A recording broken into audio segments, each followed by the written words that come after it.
Emotional quotient is also all about knowing yourself. When I'm saying knowing yourself, it's very important in today's day and age. As we talk, we are going through one of the worst pandemic in this century, I would say, where all of us, strangely, I also see there's a silver lining in this entire pandemic. It's made the world a smaller place. It's also made us understand that gratitude is the best attitude. And it also made us realize that you may be at 15,000 feet, you may be at 5,000 feet, you may be the richest person in the world, maybe the poorest person in the world. But when the pandemic hits you, it hits you hard. So somewhere it's a great equalizer. And like I said, it's all about knowing what you're capable of. It's also about knowing from your gut feeling what you can do with what you have. I think it's very important to understand that. So when I say EQ is a single most important factor for life success. EQ determines and drives and navigates everything in your life. And I also believe if you haven't failed, you haven't succeeded. When I'm saying if you haven't failed, you haven't succeeded, if you're not open about failing, if you're not open about talking about your failures, if you're not honest about it, if you're not vulnerable, if you're not sensitive about it, then you can never succeed. Because whenever you fail, you rise every time you fail.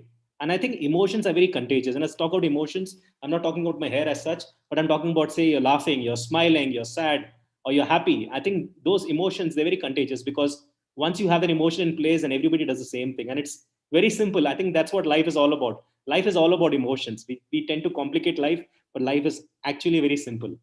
Also, in today's day and age, it's very important to surround yourself with positivity, identify what keeps you energized.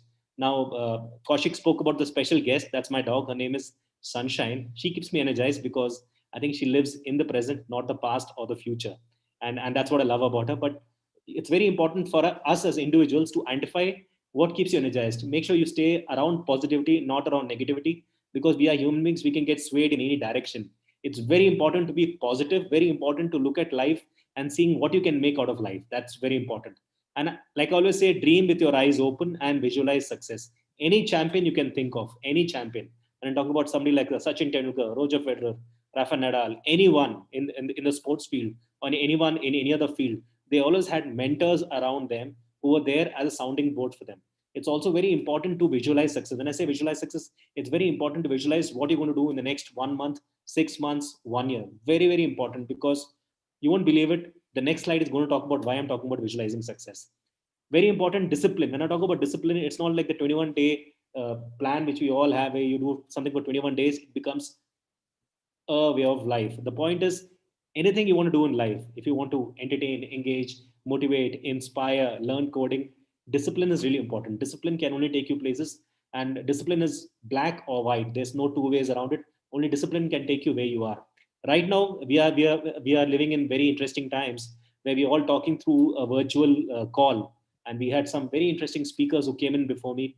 9 interesting speakers, all very versatile, very eclectic, from different parts of the world. Somewhere distance has not become a barrier. If you want to learn, unlearn, and upskill, I think this is the best opportunity. This is the best moment, and nobody's going to tell you anything if you have a break in your life also at this point of time.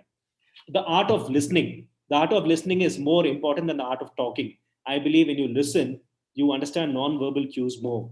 So listening is extremely, extremely, extremely important. And I think that's the fulcrum, that's the foundation of what emotional quotient is all about. And this is gold. If you want to grow, and if you're really good at people, if you want to connect with people, it's very important to help people with time, money, and skills, because that's something which will never come back in life. So it's very, very important to understand that time, money, skills, and people skills. When I'm talking about people skills, it's about understanding what makes them tick, what motivates them, what demotivates them, what are their aspirations, what are the passion areas, what do they like to do in life. It's very important to understand that.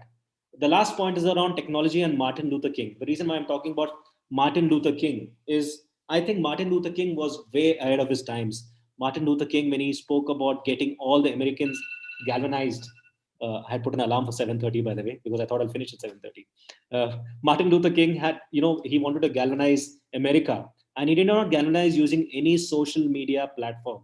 He galvanized using the power of speech. He galvanized using the right words. He galvanized connecting with people through their emotional quotient. So I feel leaders like Martin Luther King, Mahatma Gandhi, or even Mr. Mahendra Singh Dhoni, our Prime Minister, and leaders who have made an impact on people understand emotional quotient very well. It's not about where you have come from, it's about what you can do with what you have.